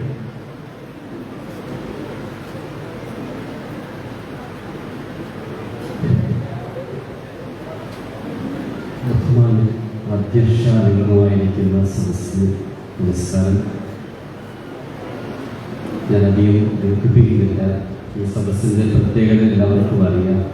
നമ്മുടെ പ്രിയപ്പെട്ട ജോർജ് കുര്യൻ അവരുകളെ ബഹുമാനായ മന്ത്രി അദ്ദേഹത്തെ അഭിനന്ദിക്കാൻ വേണ്ടി ഇവിടെ എല്ലാവരും വളരെ സന്തോഷത്തോടെ ഇരിക്കുകയാണ്. ദീർഘിപ്പിക്കുന്നില്ല. ധർമ്മസംഘ ട്രസ്റ്റിൻ്റെ പേരിൽ എല്ലാവിധ ആശീർവാദങ്ങളും അദ്ദേഹത്തിന് ആദ്യമേ നൽകുകയാണ്. ഒപ്പം സാധാരണ ജനങ്ങളുടെ ഇടയിലേക്ക് ഇറങ്ങി അവരുടെ ക്ഷേമ പ്രവർത്തനങ്ങൾക്ക് കൂടുതൽ സമയം വിനിയോഗിക്കാൻ ജഗദീശൻ അദ്ദേഹത്തെ അനുഗ്രഹിക്കട്ടെ, അതിന് ശക്തി പ്രദാനം ചെയ്യുമാറാകട്ടെ എന്ന് ഈ സന്ദർഭത്തിൽ പ്രാർത്ഥിക്കുകയാണ്. നമുക്കൊക്കെ പ്രാർത്ഥിക്കാൻ മാത്രമേ കഴിയുള്ളൂ. പ്രവർത്തിക്കേണ്ടത് അവരാണ്. അവരുടെ പ്രവൃത്തി നമുക്ക് വിലയിരുത്താം. അദ്ദേഹത്തെ കേട്ടിടത്തോളം വളരെ എളിയ പ്രവർത്തകനാണ്, നല്ലൊരു മനസ്സിൻ്റെ ഉടമയാണ്. തീർച്ചയായിട്ടും നമ്മൾ ഏറെ പ്രതീക്ഷിക്കുന്നു. ഇല്ലെങ്കിലും എങ്കിലും കുറേ കാര്യങ്ങൾ അദ്ദേഹം നമുക്ക് ലഭിക്കും, കേരള സംസ്ഥാനത്തിന് ലഭിക്കും. അദ്ദേഹത്തെ സഹമന്ത്രി ആക്കിയതിൽ നമുക്കെല്ലാവർക്കും അഭിമാനിക്കാം. ഇന്ത്യൻ പ്രധാനമന്ത്രിയുടെ പ്രവർത്തനങ്ങളിൽ നമ്മളെല്ലാവരും സന്തോഷവാന്മാരാണ്. ഇങ്ങനെയൊരു പ്രധാനമന്ത്രിയെ നമുക്ക് ഭാരതത്തിൽ ലഭിച്ചതിൽ ജഗദീശനോട് നമുക്ക് പ്രാർത്ഥിക്കാം. അദ്ദേഹത്തിൻ്റെ കഴിവുകൾ നമ്മൾ കൂടുതൽ മനസ്സിലാക്കിയില്ലെങ്കിലും ലോക ജനത ഒരുപാട് മനസ്സിലാക്കുന്നുണ്ട്. അല്ലെ, ഇനിയെങ്കിലും കക്ഷിരാഷ്ട്രീയങ്ങൾക്ക് അതീതമായി അങ്ങനെ ഒരു ചിന്ത നമ്മളിൽ ഉണ്ടാകണം. അല്ലെ, ചിന്തിക്കുന്നവർക്ക് അതൊക്കെ മനസ്സിലാക്കാൻ കഴിയും. നിങ്ങളെപ്പോലുള്ളവർ കൂടുതൽ അക്കാര്യങ്ങൾ നിരീക്ഷിക്കുന്നു. പ്രത്യേകിച്ച് രാഷ്ട്രീയമൊന്നുമില്ല, രാഷ്ട്രീയതീതമായിട്ട് മറിച്ച് മാനവസേവ, മാധവസേവ അങ്ങനെ ഒരു തലത്തിൽ ചിന്തിക്കുന്നവരാണ് സന്യാസികന്മാർ. അദ്ദേഹം ഒരു സന്യാസിയെ പോലെ ജീവിക്കുന്ന പ്രധാനമന്ത്രിയാണ്. കുടുംബങ്ങളൊക്കെ ത്യജിച്ച് എല്ലാവരെയും കുടുംബങ്ങൾ ത്യജിക്കുമ്പോൾ എല്ലാ കുടുംബങ്ങളും അദ്ദേഹത്തിൻ്റെതായി വന്നു ചേരുകയാണ്. സന്യാസികന്മാർ അതുപോലെയാണ്, എല്ലാവർക്കും വേണ്ടി ജീവിക്കുന്നവരാണ് സന്യാസികന്മാർ. അവർ കുടുംബങ്ങളൊക്കെ ത്യജിച്ച് അവർക്ക് വേണ്ടി അവർ ജീവിക്കുന്നില്ല. അതുപോലെ ഇങ്ങനെ ജനസേവനത്തിന് വേണ്ടി ഈശ്വരൻ അവർക്ക് കൊടുത്തിരിക്കുന്ന ഒരു അവസരമാണ് മന്ത്രിസ്ഥാനം എന്നൊക്കെ പറയുന്നത്. അപ്പൊ അതിനുവേണ്ടി ഈശ്വരൻ തന്നിരിക്കുന്ന അവസരം, ഒരു ആ സുവർണ അവസരത്തെ ശരിക്കും എന്താണ് അത് മനസ്സിലാക്കി പ്രവർത്തിക്കുവാൻ അവർക്ക് കരുത്ത് നൽകട്ടെ എന്ന് പ്രാർത്ഥിക്കുന്നു. എല്ലാവിധ ഭാവങ്ങളും നേർന്നുകൊള്ളുന്നു. നന്ദി, നമസ്കാരം. കോട്ടയത്തെ ദർശന സംസ്കാരിക കേന്ദ്രത്തിന്റെ ഡയറക്ടർ ഫാദർ എമിൽ പുലിക്കാരനെ ആശംസകളുടെ ക്ഷണിക്കുന്നു. യോഗത്തിന്റെ അധ്യക്ഷൻ പ്രിയപ്പെട്ട രജൻലാൽ കെ സുരേന്ദ്രൻ, പ്രിയപ്പെട്ട ജോർജ് കുര്യൻ സാർ, ഞാൻ ആലോചിക്കുകയായിരുന്നു ജോർജ് കുര്യൻ സാർ എന്തുകൊണ്ട് സഹമന്ത്രിയായി തിരഞ്ഞെടുക്കപ്പെട്ടുവെന്ന്. എനിക്ക് തോന്നുന്നു അതിന്റെ കാരണം എന്നുള്ളത് അദ്ദേഹത്തിന്റെ എളിമയും അദ്ദേഹത്തിന്റെ സത്യസന്ധതയുമാണ് എന്ന്. എനിക്ക് 2 വർഷത്തെ പരിചയമേ ഉള്ളൂ. ദർശനയിലെ ഒരു പ്രോഗ്രാമിന് ഞാൻ അദ്ദേഹത്തെ ക്ഷണിക്കുകയും അദ്ദേഹം വിശിഷ്ടാതിഥിയായി ദർശനയിൽ എത്തുകയും തുടർന്ന് മീറ്റിങ്ങുകളൊക്കെ കഴിഞ്ഞ ശേഷം ഏതാനും നേരം ദീർഘമായി ഞങ്ങൾ സംഭാഷണത്തിൽ ഏർപ്പെടുകയും ചെയ്തു. പിന്നീട് ആ ബന്ധം വളരെ ദൃഢമായ രീതിയിൽ മുന്നോട്ട് പോയി. ഇന്ന് പ്രിയപ്പെട്ട ജോർജ് കുര്യൻ സാർ കേന്ദ്ര സഹമന്ത്രിയായി നിൽക്കുമ്പോൾ ഒരു കോട്ടയത്തിന്റെ ഒരു വ്യക്തി എന്ന നിലയിൽ, ഒരു പ്രതിനിധി എന്ന നിലയിൽ ഒത്തിരിയേറെ അഭിമാനവും സന്തോഷവും ഉണ്ട് പ്രിയപ്പെട്ട ജോർജ് സാറിന്റെ ഈ നേട്ടത്തിൽ. അത് കോട്ടയക്കാരായ നമുക്ക് എല്ലാവർക്കും ഉള്ള നേട്ടമായി തീരട്ടെ എന്ന് സ്നേഹപൂർവ്വം ആശംസിച്ചുകൊണ്ട് പ്രാർത്ഥിച്ചുകൊണ്ട് ജോർജ് സാറിന് എല്ലാ അഭിനന്ദനങ്ങളും നേർന്നുകൊണ്ട് നിർത്തുന്നു. നന്ദി. നമ്മുടെ പ്രിയപ്പെട്ട കേന്ദ്ര സഹമന്ത്രി അഡ്വക്കേറ്റ് ജോർജ് കുര്യൻ, ആ ജോർജ് കുര്യൻ അടക്കം നിരവധി ചെറുപ്പക്കാരെ ഒരു കാലഘട്ടത്തിൽ കോട്ടയത്തെ ഭാരതീയ ജനതാ പാർട്ടിക്ക് സമ്മാനിച്ച ഈ ജില്ലയിലെ ഭാരതീയ ജനതാ പാർട്ടിയുടെ കാരണവർ ശ്രീ ഏറ്റുമാനൂർ രാധാകൃഷ്ണനെ ആശംസാവചനങ്ങൾക്കായി ക്ഷണിക്കുന്നു.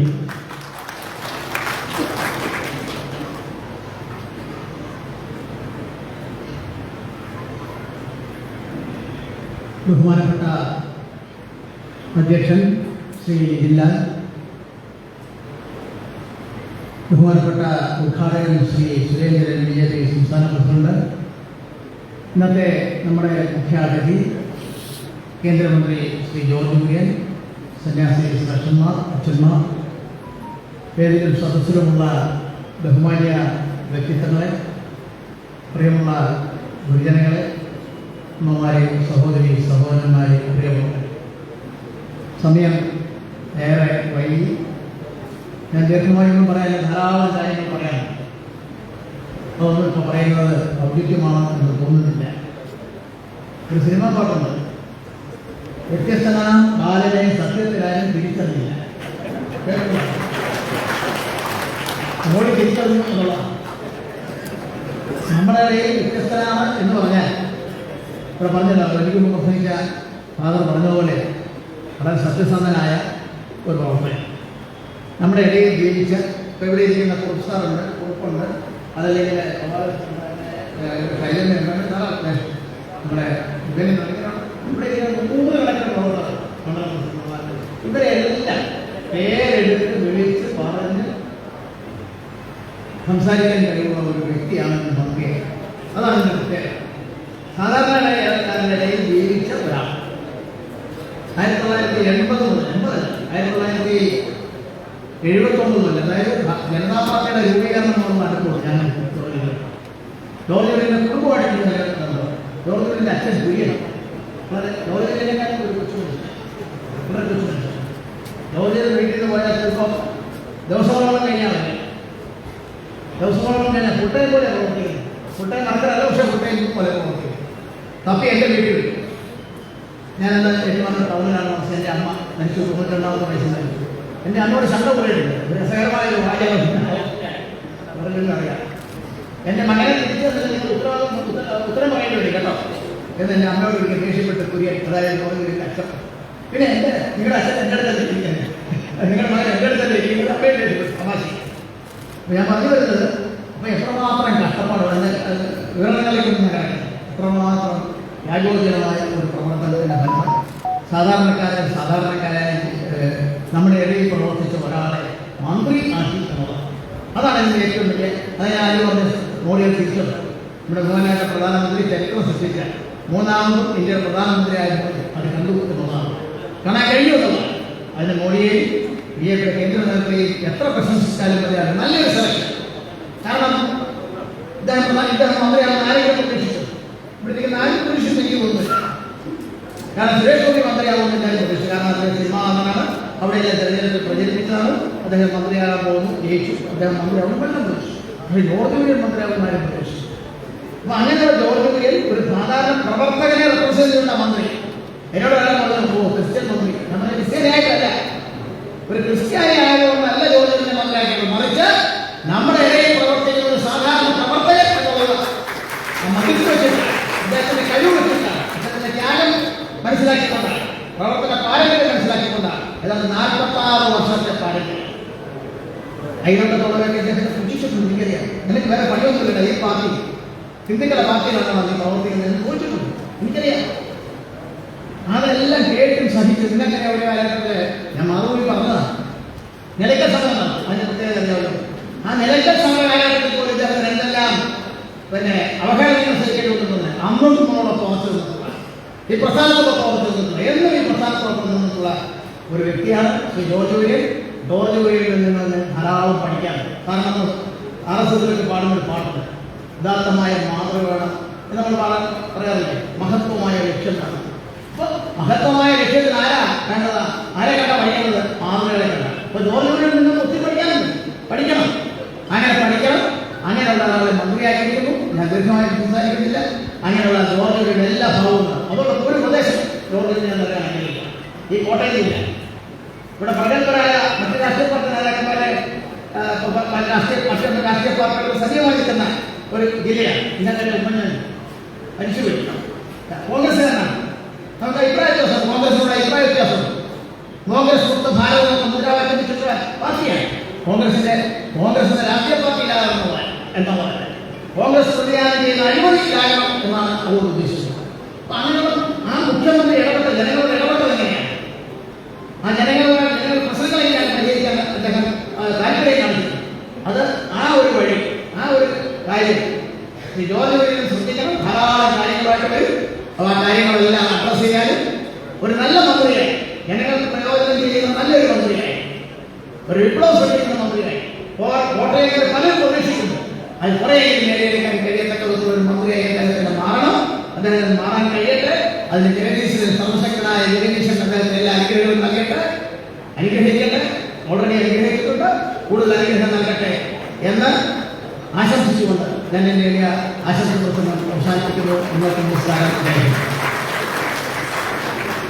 അടുത്തതായി ദേശീയ ജനാധിപത്യ സംഘത്തിലെ പ്രമുഖ കക്ഷിയായ BDJS ആരാധനായ സംസ്ഥാന ഉപാധ്യക്ഷൻ ശ്രീ പത്മകുമാറിനെ ആശംസകൾക്കായി ക്ഷണിക്കുന്നു.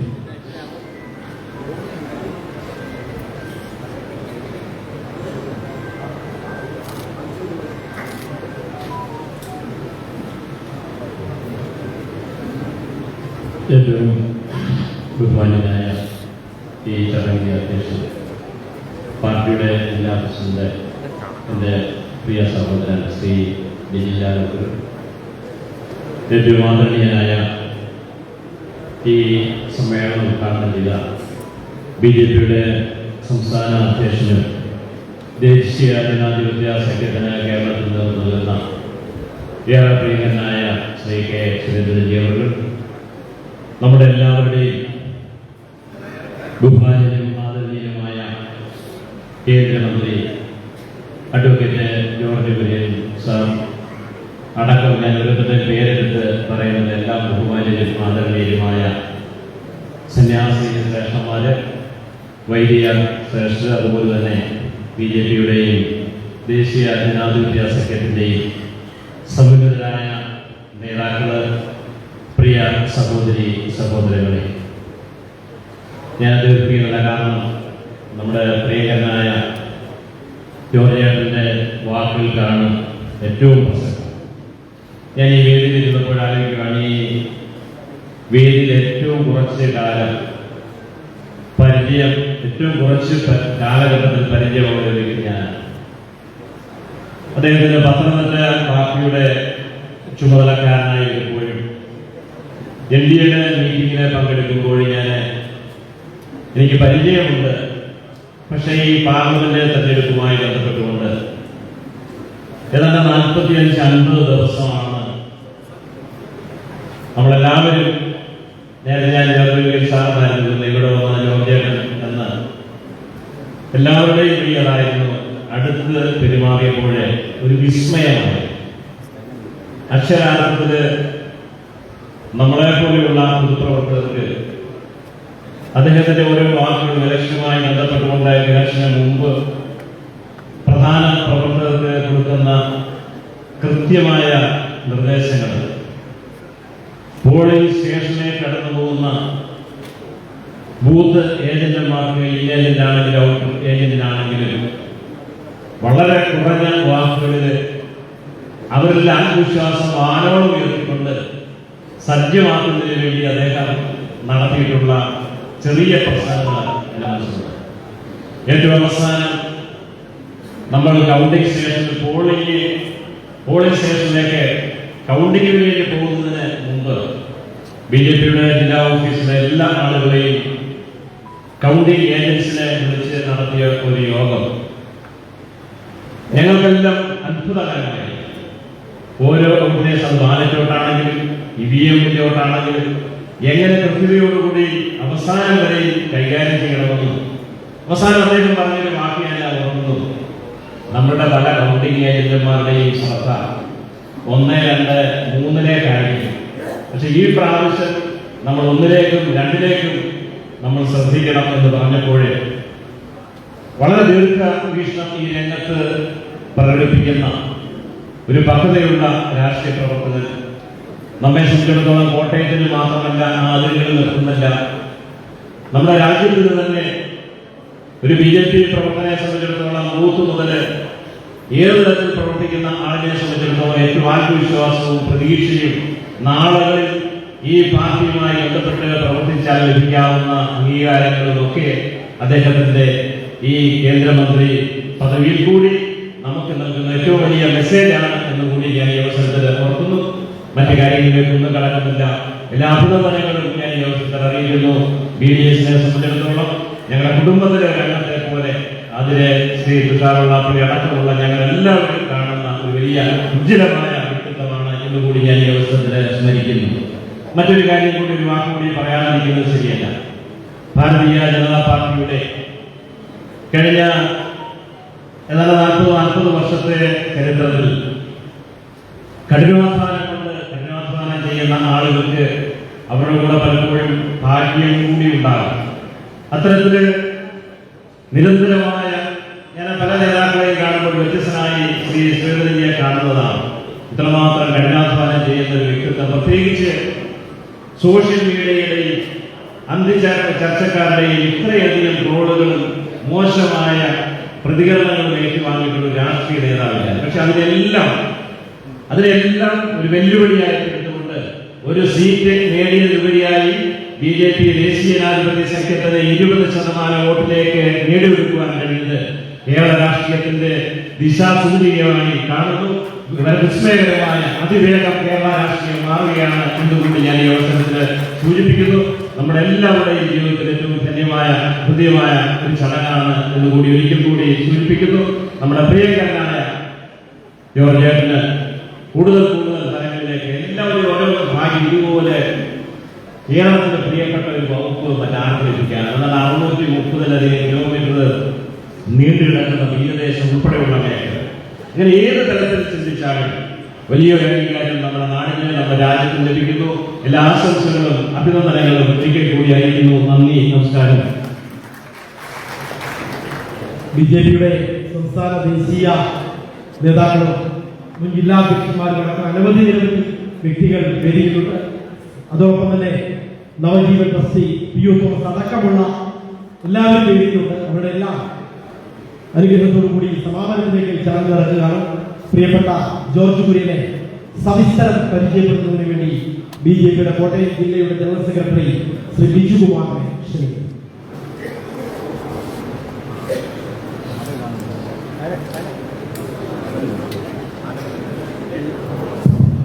ആദരണീയനായ ഈ സ്വീകരണ സമ്മേളനത്തിന്റെ അധ്യക്ഷൻ ഭാരതീയ ജനതാ പാർട്ടിയുടെ കോട്ടയം ജില്ലാ പ്രസിഡന്റ് ശ്രീ ജില്ലാൽ, സമാദരണീയനായ ഈ സമ്മേളനത്തിന്റെ ഉദ്ഘാടകൻ സമരകേരളത്തിന്റെ നായകൻ ശ്രീ കെ സുരേന്ദ്രൻ അവர்கள், ആദരണീയനായ ഇന്നത്തെ ഈ സായം സന്ധ്യയിലെ നമ്മുടെ താരോദയമായ ആദരണീയനായ കേന്ദ്രമന്ത്രി അഡ്വക്കേറ്റ് ജോർജ് കുര്യൻ അവർ, വേദിയിൽ സന്നിഹിതരായിട്ടുള്ള സംപൂജ്യ സന്യാസി വര്യന്മാർ, ബഹുമാനപ്പെട്ട ഫാദർ, സ്റ്റേജിലുള്ള സമാദരണീയരായ ദേശീയ ജനാധിപത്യ സഖ്യത്തിന്റെ നേതാക്കളെ, BJPയുടെ മുൻ ജില്ലാ അധ്യക്ഷന്മാരടക്കമുള്ള നേതാക്കളെ, സ്നേഹം നിറഞ്ഞ സഹപ്രവർത്തകരെ, സജ്ജനങ്ങളെ, ജോർജ് കുര്യനെ കോട്ടയത്ത് പരിചയപ്പെടുത്തുക എന്ന് പറയുന്നത് ഏറെ ദുഷ്കരമാണ്. പ്രത്യേകിച്ച് ഈ വേദിയിൽ അദ്ദേഹത്തിന്റെ സമകാലീനരായിരുന്ന സതീർത്ഥരായിരുന്ന സഹപ്രവർത്തകരായിരുന്നവരുടെ മുമ്പിൽ അദ്ദേഹത്തെ പരിചയപ്പെടുത്താനുള്ള ഉത്തരവാദിത്വം എന്ന് പറയുന്നത് ഏറെ ദുഷ്കരമാണ് എന്നുള്ളത് കൊണ്ട് ഞാൻ അതെല്ലാം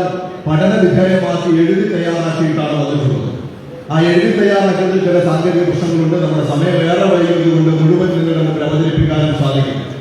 ഏതായാലും കാണക്കാരിയിലെ നമ്പ്യാകുളത്തെ പൊയ്ക്കാരൻ പൊയ്കി എന്ന് പൊയ്ക്കാരൻ കാലായി എന്ന് പറയുന്ന ഒരു കർഷക കുടുംബത്തിൽ സ്വർഗീയനായ ശ്രീ കുര്യന്റെയും ശ്രീമതി അന്നമ്മയുടെയും ഇളയ മകനായ അഡ്വക്കേറ്റ് ജോർജ് കുര്യൻ എങ്ങനെയാണ് ഈ കോട്ടയത്തിന്റെ തെരുവോരങ്ങളിലൂടെ നടന്ന് അങ്ങ് ഇന്ദ്രപ്രസ്ഥത്തിലെ മന്ത്രിപദത്തിലേക്ക് എത്തിയത് എന്ന് സ്വാഭാവികമായും പുതിയ തലമുറയിലെ BJPക്കാർ, പ്രത്യേകിച്ചും ചെറുപ്പക്കാരായ ആളുകൾ പ്രത്യേകിച്ചും അറിഞ്ഞിരിക്കേണ്ടതാണ് എന്നുള്ളത് കൊണ്ട് അദ്ദേഹത്തിന്റെ സഞ്ചാരപഥത്തിലൂടെ ഒരോട്ട പ്രദക്ഷിണം നടത്തുവാനാണ് ഞാൻ ആഗ്രഹിക്കുന്നത്.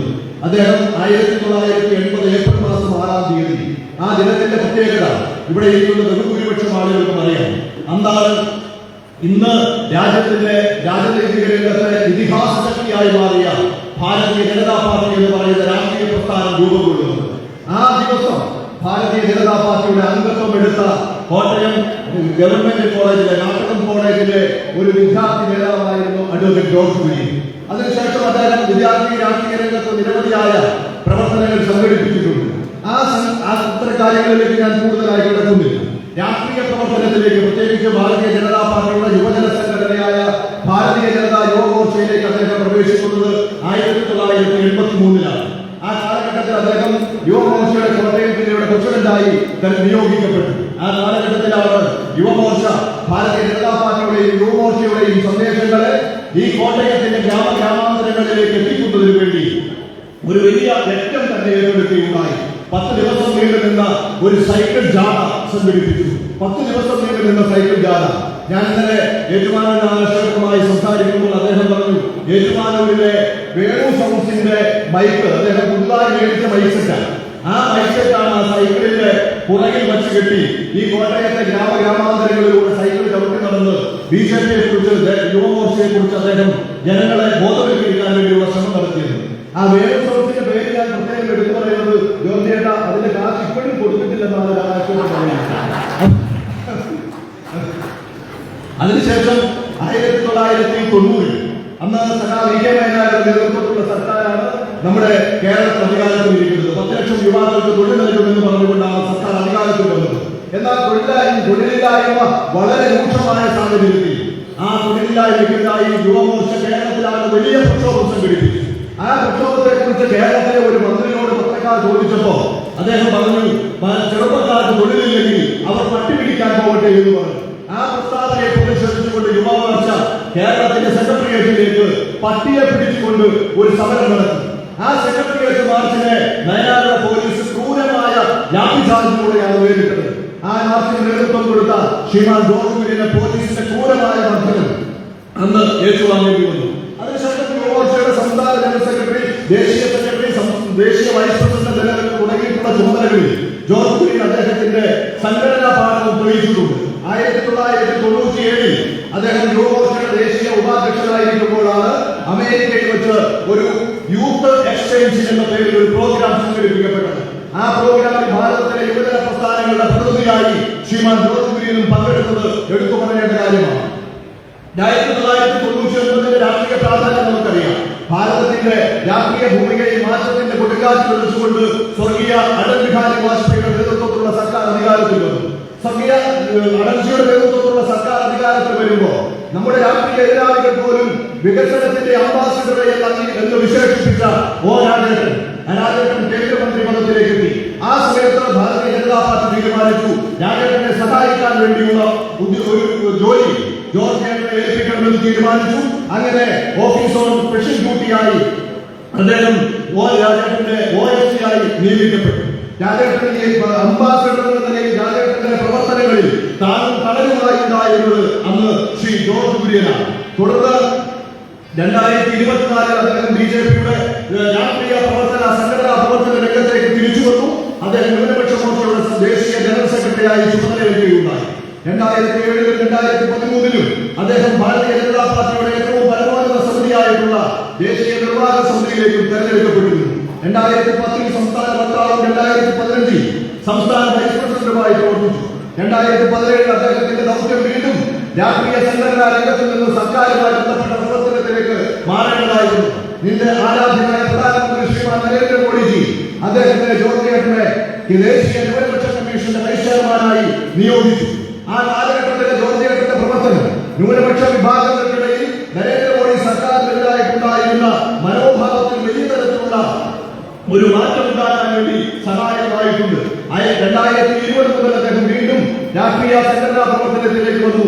ഇന്ന് കേരളത്തിലെ BJPയെ അത്ഭുതകരമായ ഒരു രംഗത്തേക്ക് നയിച്ചുകൊണ്ടിരിക്കുന്ന ദേശീയ ജനാധിപത്യ സംഘത്തെ കേരളത്തിന്റെ അധികാരത്തിലേക്ക് എത്തുന്ന തലത്തിലേക്ക് നയിച്ചുകൊണ്ടിരിക്കുന്ന ഇന്നത്തെ നമ്മുടെ സംസ്ഥാന അധ്യക്ഷൻ ശ്രീമാൻ K. സുരേന്ദ്രനോടൊപ്പം അദ്ദേഹം ഇന്നും സംസ്ഥാന ജനറൽ സെക്രട്ടറിയായി പ്രവർത്തിച്ചുകൊണ്ടിരിക്കുമ്പോഴാണ് ഈ പുതിയ നിയോഗം അദ്ദേഹത്തിന് ഏൽപ്പിച്ചു കൊടുത്തിട്ടുള്ളത് ഭാരതീയ ജനതാ പാർട്ടിയും നരേന്ദ്രമോദിജിയുടെ നേതൃത്വത്തിലുള്ള ദേശീയ ഗവൺമെന്റ്. അതിനിടയ്ക്ക് 1991 98 കോട്ടയം പാർലമെന്റ് മണ്ഡലത്തിലും 96 പഴയ മൂവാറ്റുപുഴ പാർലമെന്റ് മണ്ഡലത്തിലും 2014 പുതുപ്പള്ളി അസംബ്ലി മണ്ഡലത്തിലും അദ്ദേഹം തെരഞ്ഞെടുപ്പിനെ നേരിട്ടിട്ടുണ്ട്. 1994 ആണ് അദ്ദേഹം വിവാഹിതനായത്. അദ്ദേഹത്തിന്റെ ഭാര്യ ലഫ്റ്റനന്റ് കേണൽ അന്നമ്മ. 2 ആൺകുട്ടികളാണ് അദ്ദേഹത്തിനുള്ളത്, ആദർശും ആകാശും. രണ്ടുപേരും തൊഴിൽ വിദ്യാഭ്യാസ കാര്യങ്ങളുമായി ബന്ധപ്പെട്ട് ഇന്ന് വിദേശത്താണുള്ളത്. ഒരു കാര്യം സൂചിപ്പിച്ചുകൊണ്ട് ഞാൻ അവസാനിപ്പിക്കുകയാണ്. ഏതാണ്ട് 1990 മുതൽ ശ്രീമാൻ ജോർജ് കുര്യനെ ഏറെ അടുത്തറിയുകയും അനുഭവിച്ചറിയുകയും ചെയ്തിട്ടുള്ള ഒരു BJP പ്രവർത്തകനാണ് ഞാൻ. അദ്ദേഹത്തിൽ കണ്ടിട്ടുള്ള ഒരു പ്രത്യേകത എന്ന് പറയുന്നത് എന്ത് കൊടുക്കാനും വന്നാലും സംഘടനാ സംവിധാനത്തിനുള്ളിലായാലും രാഷ്ട്രീയ രംഗത്തായാലും ഏത് സാഹചര്യത്തിലും ഏറെ സമചിത്തതയോടെ ഏറെ പ്രതിപക്ഷ ബഹുമാനത്തോടു കൂടി മാത്രമാണ് ശ്രീമാൻ ജോർജ് ചേട്ടൻ ഇടപെടുകയും സംസാരിക്കുകയും ചെയ്ത് കണ്ടിട്ടുള്ളത്. വർത്തമാനകാല രാഷ്ട്രീയ രംഗത്ത് നമ്മൾ നോക്കിയാൽ ഒരു രാഷ്ട്രീയ പാർട്ടിയുടെ ഒരു ചെറിയ അധികാരം കിട്ടിയാൽ പിന്നെ ഞാനാണ് സർവാധിപതി എന്ന നിലയിൽ ആക്രോശങ്ങളുമായി നേതാക്കന്മാർ ഉറഞ്ഞിട്ടുള്ള വർത്തമാനകാല സാഹചര്യത്തിൽ എനിക്ക് എന്നെ ശ്രമിക്കുന്ന BJPയുടെ പ്രവർത്തകരോട് ഏറെ വിനീതമായി അഭ്യർത്ഥിക്കാനുള്ളത് ജോർജ് ചേട്ടന്റെ അക്കാര്യത്തിൽ നമ്മൾ മാതൃകയാക്കണം. ഏത് സാഹചര്യത്തിലും സമചിത്തതയോടെ അതിനെ നേരിടാനുള്ള ആർജവം ജോർജ് ചേട്ടനിൽ നിന്ന് കണ്ടുപഠിക്കണം എന്നാണ് എനിക്ക് സൂചിപ്പിക്കാനുള്ളത്. ഈ പുതിയ നിയോഗത്തിൽ അദ്ദേഹത്തിന് കേന്ദ്രമന്ത്രിയുടെ ഈ നിയോഗത്തിൽ അദ്ദേഹത്തിന്റെ പ്രവർത്തനത്തിൽ കാലിടാതിരിക്കാൻ ജഗദീശൻ അനുഗ്രഹിക്കട്ടെ എന്ന് പ്രാർത്ഥിച്ചുകൊണ്ട് ഈ അദ്ദേഹത്തിന് എല്ലാവിധ ആശംസകൾ നേർന്നുകൊണ്ട് ഇതാണ് ജോർജ് കുര്യൻ. ഈ ജോർജ് കുര്യനാണ് ഇന്ന് നരേന്ദ്രമോദി നമ്മുടെ കൂട്ടത്തിൽ നിന്ന് കേന്ദ്ര സർക്കാരിലേക്ക് കേന്ദ്രമന്ത്രിയായി തെരഞ്ഞെടുക്കപ്പെട്ടിട്ടുള്ളത് എന്ന് ഒരിക്കൽ കൂടി ഓർമ്മപ്പെടുത്തിക്കൊണ്ട് എല്ലാവർക്കും നന്ദി രേഖപ്പെടുത്തിക്കൊണ്ട് ഞാൻ എന്റെ വാക്കുകൾ ഉപസംഹരിക്കുന്നു. വന്ദേ മാതരം. അടുത്തതായി സ്വീകരണ പരിപാടിയാണ്. ആദ്യമായി കോട്ടയം ജില്ലാ കമ്മിറ്റിക്ക് വേണ്ടി സ്വീകരണം ആദ്യമായി ജോർജ് ഏറ്റുവാങ്ങി.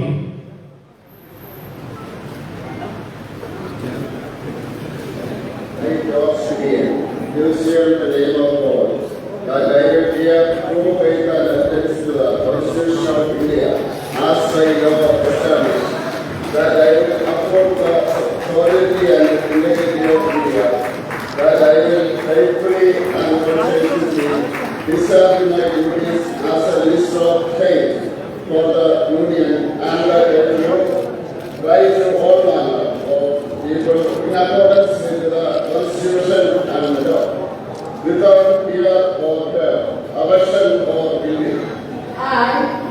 I consider to swear in the name of God that I will not directly or indirectly communicate or reveal to any person or persons any matter which shall be brought under my consideration or become known to me as a Minister of State for the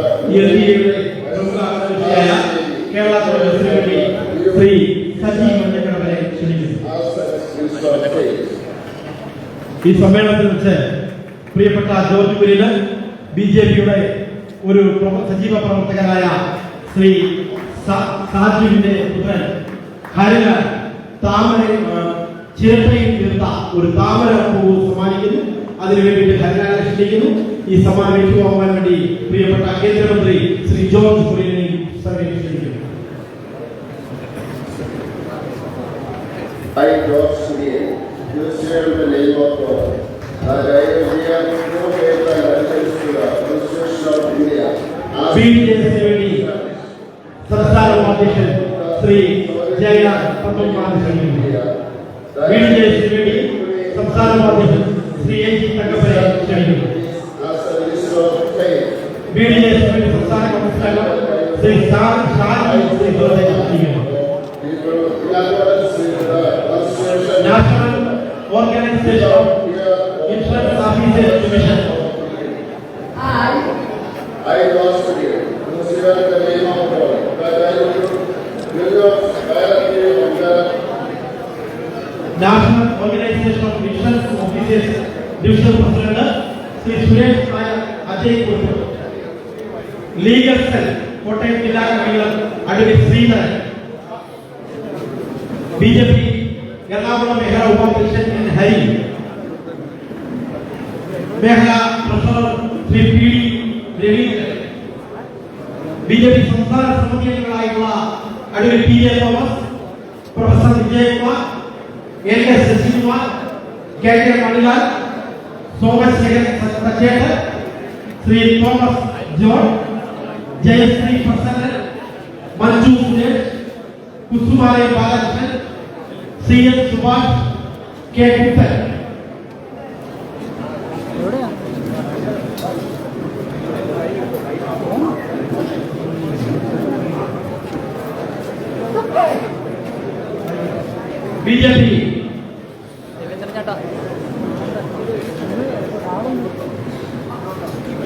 BJP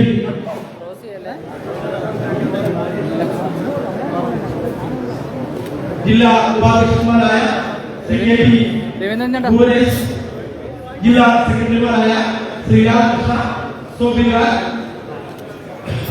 BJP ജില്ലാ president doctor Sreejith, Vaikom നിയോജകമണ്ഡല കമ്മിറ്റിക്ക് വേണ്ടി മണ്ഡലം president PR Subhash, BJP സംസ്ഥാന committee അംഗവും മുതിർന്ന നേതാവുമായ Shri MP Rajagopal, തലയോലസഭ മണ്ഡല കമ്മിറ്റിക്ക് വേണ്ടി PD ദിനേഷ് കുമാർ, കടുത്തുരുത്തി മണ്ഡല കമ്മിറ്റിക്ക് വേണ്ടി ഗിരീഷ് കുമാർ, കുറവലങ്ങാട് മണ്ഡല കമ്മിറ്റിക്ക് വേണ്ടി സെബാസ്റ്റ്യൻ, ഏറ്റുമാനൂർ മണ്ഡല കമ്മിറ്റിക്ക് വേണ്ടി മഹേഷ് രാഘവൻ, കുമരകം മണ്ഡല കമ്മിറ്റിക്ക് വേണ്ടി ആന്റണി അലൈൻ, പാലാ നിയോജകമണ്ഡല കമ്മിറ്റിക്ക് വേണ്ടി അഡ്വക്കേറ്റ് അനീഷ് ജി, ഭരണങ്ങാന നിയോജകമണ്ഡല കമ്മിറ്റിക്ക് വേണ്ടി സതീഷ് രാജാവലട്ട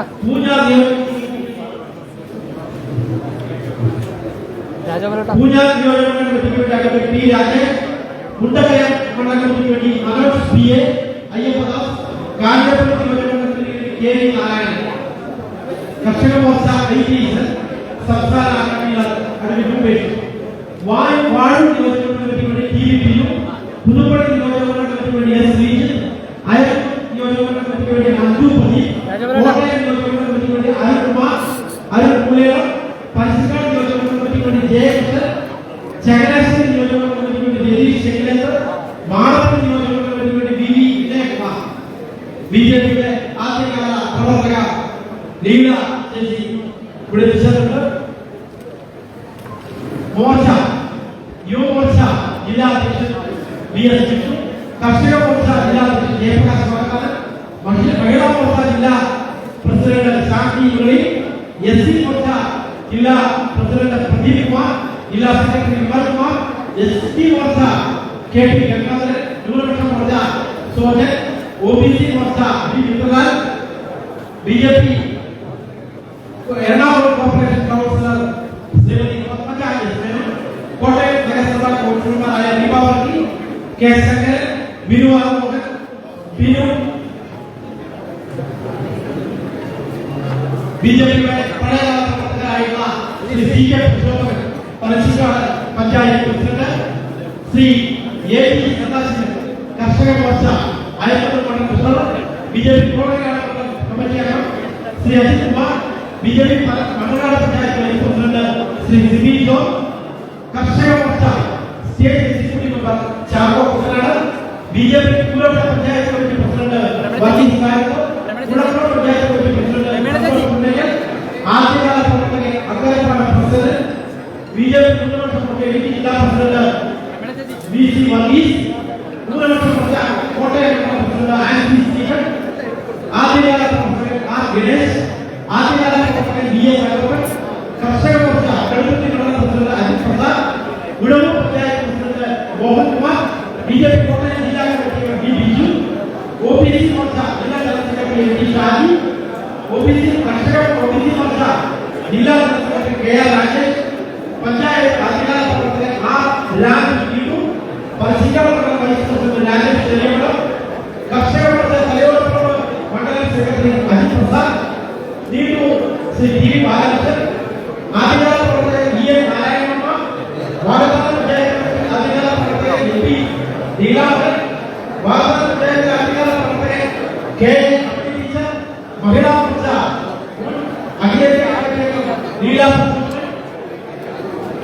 സർക്കാർ പരിവാരങ്ങളായ അധ്യാപക വേണ്ടി ഭാരതീയ ജില്ലാ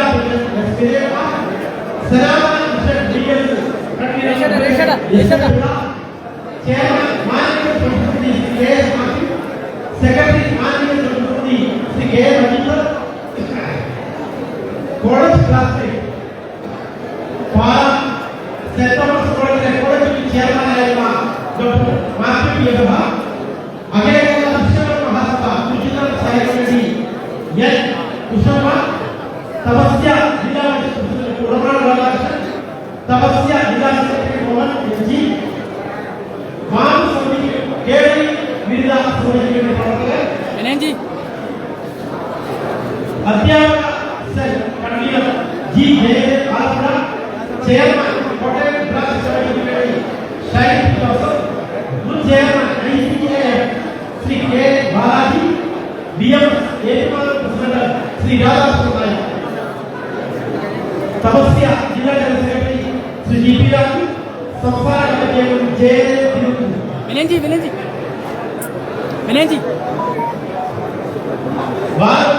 സംസ്ഥാന general secretary Shri K Sajikumar, children's protection society സംരക്ഷിച്ച സംസ്ഥാന secretary P C Girish, BJP മുഴുവൻ പ്രവർത്തകൻ ശ്രീ നന്ദൻ നട്ടാശ്ശേരി, ഇടുക്കി വിസ്താരമായിരുന്നു തപസ്യ ജില്ലാ സെക്രട്ടറി ശ്രീ രാജു ദീപമലാണ്.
ജോർജിന്റെ മറുപടി പ്രസംഗത്തോടുകൂടി മാത്രമേ ഈ പരിപാടി പൂർണ്ണമാവുകയുള്ളൂ. ഇവിടെ എത്തിച്ചേർന്നിരിക്കുന്ന മുഴുവൻ പ്രവർത്തകരും ഈ ഹാളുകളിലേക്ക് കടന്നിരിക്കുന്നു. സ്വീകരണ പരിപാടിക്ക് ശേഷം ഇവിടെ ബഹുമാനായ കേന്ദ്ര മൃഗ സംരക്ഷണ ക്ഷീര പരിപാലന ന്യൂനപക്ഷ വകുപ്പ് മന്ത്രി അടുത്ത ജോർജിന്റെ മറുപടി പ്രസംഗം ഉണ്ടായിരിക്കുന്നതാണ്. അദ്ദേഹത്തെ സ്നേഹിക്കുന്ന മുഴുവൻ ആൾക്കാർക്ക് ആ വാക്കുകൾ കൂടി ഇരിക്കണം എന്ന് അപേക്ഷിക്കുന്നു. ഭാരതീയ കോൺഗ്രസിന് വേണ്ടി ജില്ലയുടെ അധ്യക്ഷൻ ശ്രീ വിനയ മറിയപ്പള്ളി, യുവമോർച്ച കോട്ടയം ജില്ലാ അധ്യക്ഷൻ വിഷ്ണു മനസ്സിലെ നേതൃത്വത്തിൽ ജില്ലാ ടീം സ്വീകരിക്കുന്നു.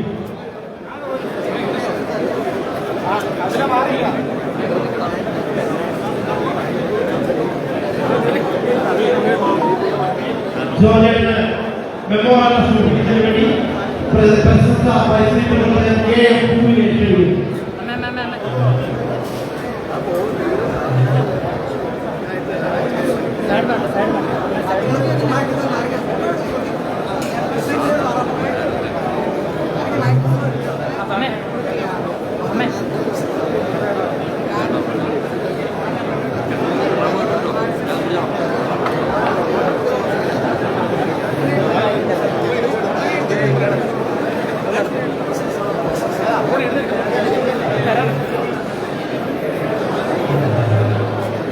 കോട്ടയം നഗരസഭ വിദ്യാഭ്യാസ standing committee chairman Shri K Sankaran,